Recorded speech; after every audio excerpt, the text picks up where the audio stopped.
The cool king died 42 years ago. Still, 42 years later, the world can't turn away from the man who gave us golden age TV highlights.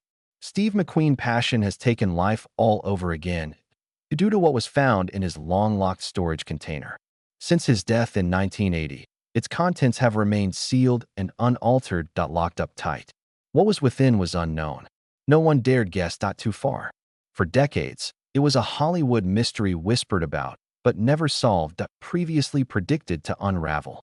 That storage unit's doors finally opened. Everyone freezes. Hidden inside was more than startling. It was the kind of discovery that suddenly changes your view of Steve McQueen. So what? Steve McQueen's lockable storage unit held what? Why are they opening it after all these years? Let's analyze every twist and turn of this decades-old mystery inside Steve the Untold McQueen origin. Pain, rage, and fire built a legendary before Hollywood gave him a name that still rings. Terrence Stevens, Cool King McQueen, was born March 24, 1930, in a modest Indiana hospital. Born into chaos before his first breath. His mother, Julia Ann Crawford, was young and stressed. Circus flyer William McQueen was his father. Stunt pilot disappeared fast. By age 6, Steve months old, the father who should have formed him left, leaving a quiet so deep it would haunt Steve's youth. His Scottish parents were Catholic, but nothing much happened to feel safe or secure with his childhood. His mother became alcoholic, as did several others, biographers confirmed, and parenting a child alone proved too hefty for her. In 1933, she gave him to his grandparents, Lillian and Victor Slater, Missouri, one of his rarer, milder early choices. As the family moved again as the Great Depression deepened, to Steve's great-uncle Claude's farm. And this farm was the only spot where the world paused for a youngster who had been abandoned. Spinning. Later, he called Uncle Claude good, strong, and fair man. A youngster might look to for stability. Years afterward, he still spoke warmly of that farm. He was talking about his only actual home. On his 4th birthday, Claude gifted him a red tricycle. Unknowingly, they ignited McQueen's life. That obsession with wheels, speed, risk, and control. Like poetry, the youngster who grew up feeling fast machines would liberate the powerless. Yet childhood PC doesn't last, especially in his story. He was 8 when his mother remarried and wanting her son back. Steve wanted to stay, he couldn't avoid the farm. On his departure, Claude gave him engraved gold pocket watch for my son Steve. It was a goodbye present with more fatherly affection than Steve had ever known. Indianapolis brought a harsh life. Half-deaf, dyslexic, suffering a childhood ear infection, and raised by a stepfather who used his fists more than his words, McQueen was unadaptable. After another beating, he fled at 9. Lived on the streets. A youngster navigating a familiar world like it threw him away. When he turned 12, his mother tried again to bring him home with her and another new hubby in LA. Nothing changed. He called him a prime-age son who battered Steve and his mother without remorse. Rebellion had been his inner turmoil unleashed. They returned him to Claude's farm, but damage had set in. He left at 14 without saying goodbye. Left Claude's land and joined a circus for a while, reverting to Los Angeles, falling into gangs and minor crime. Taking hubcaps and arguing with police, he pushed all limits. The police caught him and left him at the same doorstep. Cruel stepfather who threw him down a stairway after beating him seriously. Steve looked up and warned coldly. If he touched him again, he would kill him. His stepfather wasn't scared. It was paperwork. He convinced Steve's mother to sign court order deeming boy incorrigible. Steve was immediately deployed to the California Junior Boys Republic Chino Hills. Another rough turn was possible. It wasn't. Inside those Steve shifted walls. Slowly, not miraculously, honestly, painfully. He was first hated by the boys. If no one did fulfill tasks, the bungalow lost its movie-going privileges. And if Steve, when he slipped, they punched him. He admitted paying his dues. He suffered and realized that your actions affect others. He toughened incrementally in a new direction. Not street or runaway rough, something unique, steadier. He became a boys' council member, which set regulations for everyone. The starting point, his character was sculpted by punishment. He returned to chat to him after leaving at 16. The local boys. Lifelong connection. He realized what a kid meant to think the world had written him off. He saw his mother again at 16. Now in Greenwich Village, in that restless, artsy New York neighborhood, he met two merchant marine sailors and joined a ship traveling to Dominican Republic. When he arrived, he abandoned ship and took any job, drifting Texas, carnivals, lumber camps, and a brothel job in Canada. He was on a chain gang for 30 days after being caught for vagrancy in the Deep South. Viewed in the midst of missteps and misdirection, Steve McQueen found himself and then pushed through. Not barely 18, he sought his mother for permission in 1947 to join the Marines. Marines didn't understand the legend. They got the troublemaker. He went AWOL for 2 weeks to stay with a lover, the kid who fought arrest. 7 times, the kid was demoted to private. But the Corps is designed to break boys down and build them with steel, not fear. And eventually Steve fought for himself instead of everything else. The transition was evident and everything changed then. He saved 5 people during a deadly Arctic training exercise, Marines, by saving them from a sinking tank seconds before it sank. Chilly water. Steve McQueen's life seemed to go from AWOL troublemaker to hero. Alternate between extremes.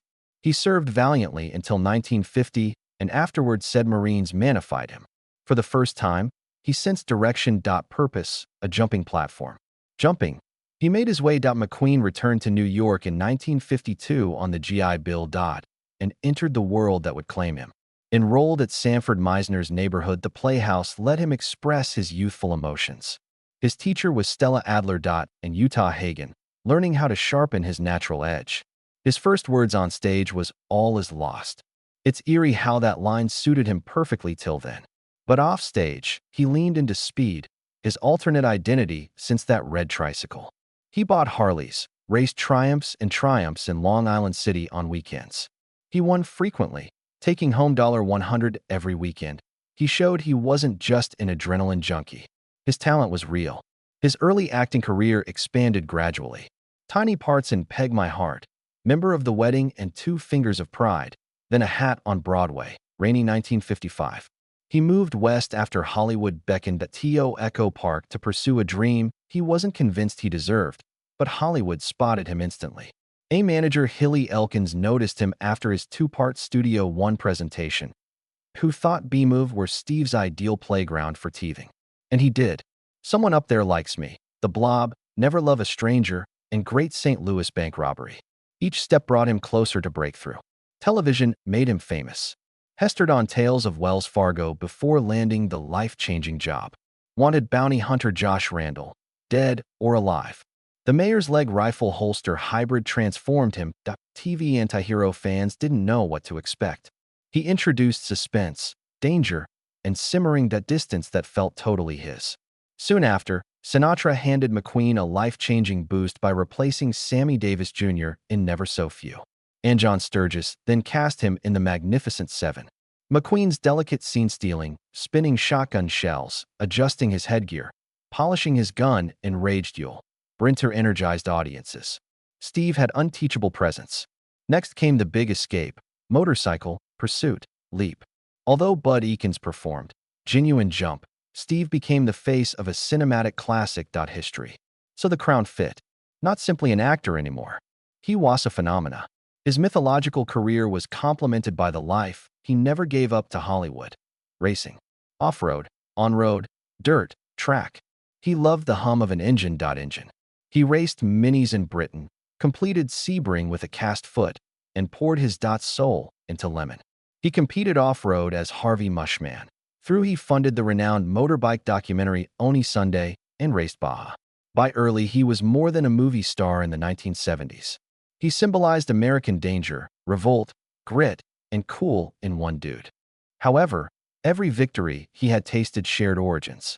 Abandonment, starvation, bruising, revolt, survival. McQueen didn't stand on top. Fought for it. He bled for it. Converted every scar into gasoline. Inside Steve McQueen's wealth, the Cool King's secret cars, purchases, and final ride. Not only did McQueen rule Hollywood, he shaped it. During the 1960s and 1970s, was no ordinary leader. His influence was cultural. Kind of star who could stare down a camera and make it blink first. His net worth was $30 million at death, modern equivalent of $100 million, and every dollar has a value. A tale. His film salaries are what stars today boast about. McQueen was the highest-paid actor in the mid-1970s, and he earned $12 million for the 1974 Towering Inferno, approximately $66 million today. That went beyond success. That was supreme. McQueen wasted no time with the money. In 1979, he and third wife Barbara Minnie bought a 15.5-acre Santa Paula ranch, some calm land around 1.5 hours from LA. It wasn't Hollywood flash. It was quiet, grounded, and perfect for a restless soul. The couple married inside 1980 ranch living room. The property was intimate.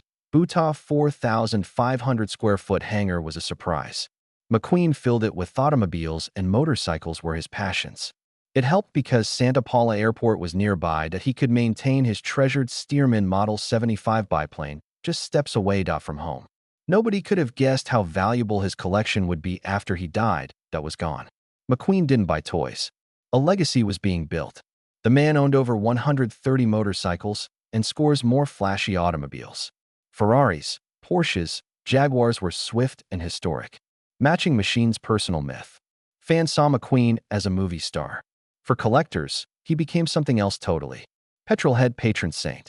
His collection continues to affect the market. Decades later, multiple auctions of his work are upcoming. Iconic garage. The Globe is always returning to his question. How did one man have a collection that outshines museums? Walk through some off-crown jewels. First bike was 1946 Indian Chief. This gateway drug, McQueen's first motorcycle. In 1951, he finally saved enough money to buy a damaged bike with a sidecar and proudly rode it across the city. Village like new. He adored the bike. Not everyone around him did. He recounted his girlfriend's ultimatum. The bike or her. McQueen acted quickly. She walked. The Indian stayed. Same thing years later. Damaged bike was totally rebuilt and preserved as history. It now ranks among cleanest instances of the machine that started his fascination. If the Indian started the fire, Triumph fueled it. The Great Escapes McQueen tore across screen in what appeared like a German BMW was British. Triumph TT Special 650 military themed. That bike was pushed at the stuntmen chasing him couldn't keep up. McQueen took their jobs and chased himself in the film. Smart editing. That wasn't ego. That was instinct. He knew its rhythm. Nobody knows the machine better. Talking about cinema's best chase scenes usually returns to Bullet. McQueen roared his Mustang across San Francisco until it came apart. His hands. Shocks blew, door handles fell off, and steering nearly failed. Quit. Movie production employed 2 Mustangs. Only one lived. A private collector bought it and refused to return it when McQueen attempted to retrieve it years later. Things can outgrow their initial owners.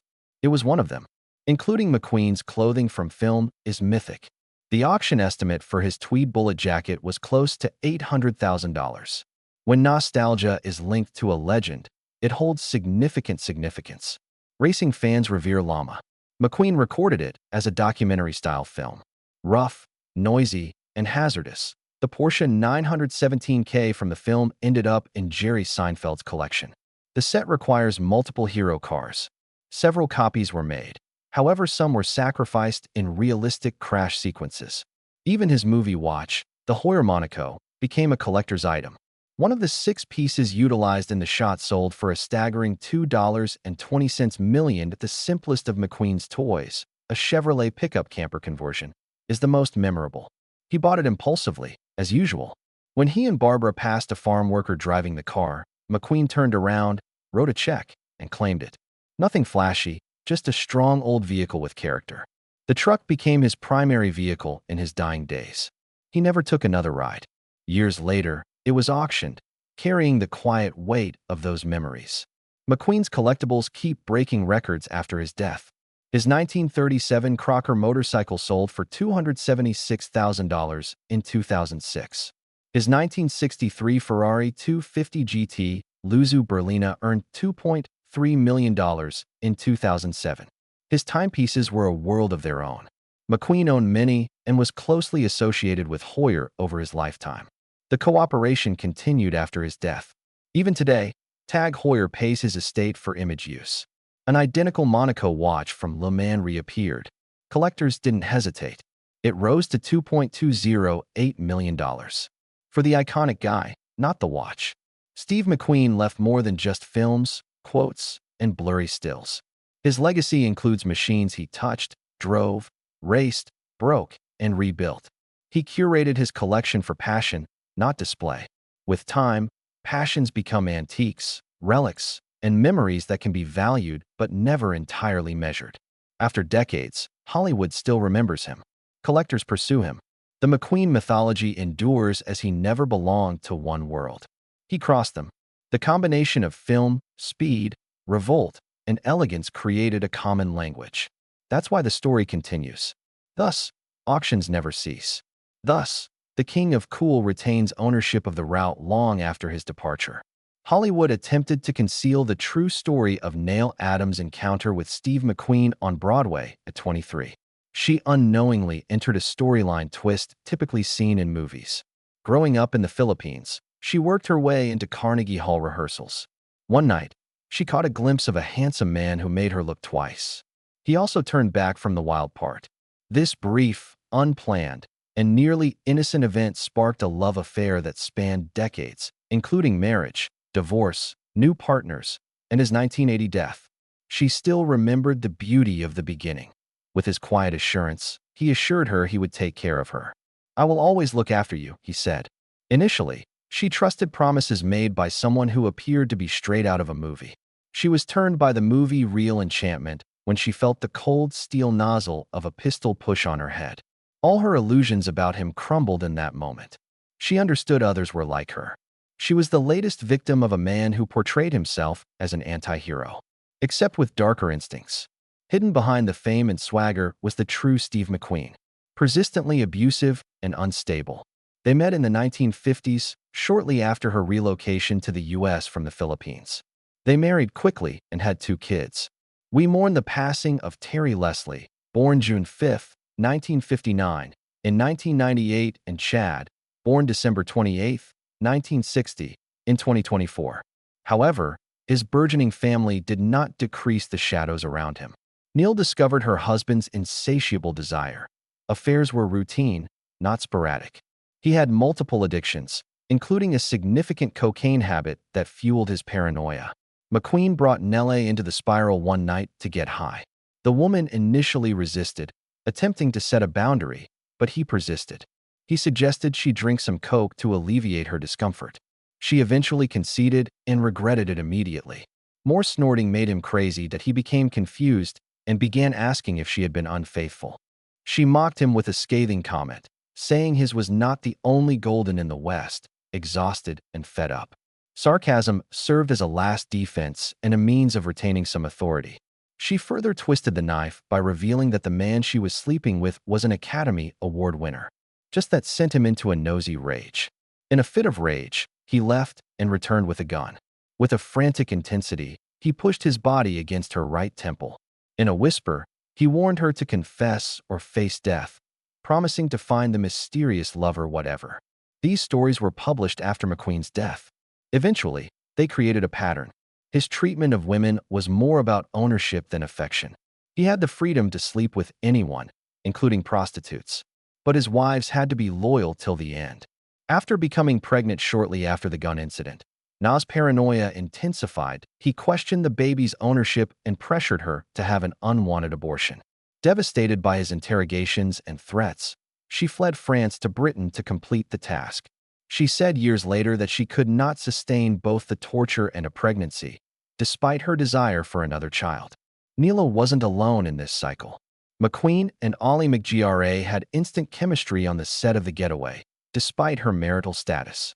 She was excited after seeing Love Story, one of the most successful films of the decade. However, her marriage to McQueen in 1973 perpetuated the cycle. She was barred from romantic parts. He managed her work, time, and movements. In her latter description, their relationship was characterized by intense intensity and turbulence, where love and devastation coexist. They battled addiction. They cheated and fought, causing mental and bodily harm. In her story, she says she became captivated with him the moment he entered her life, as if he had devoured all the oxygen around her. She expected him to leave. She regrets not having the chance to reconcile with him when he was older and sober, before his death at 50. She denied being a victim, but acknowledged experiencing both good and bad days. That contrast alone reveals all. Barbara Minty was Ali's last wife.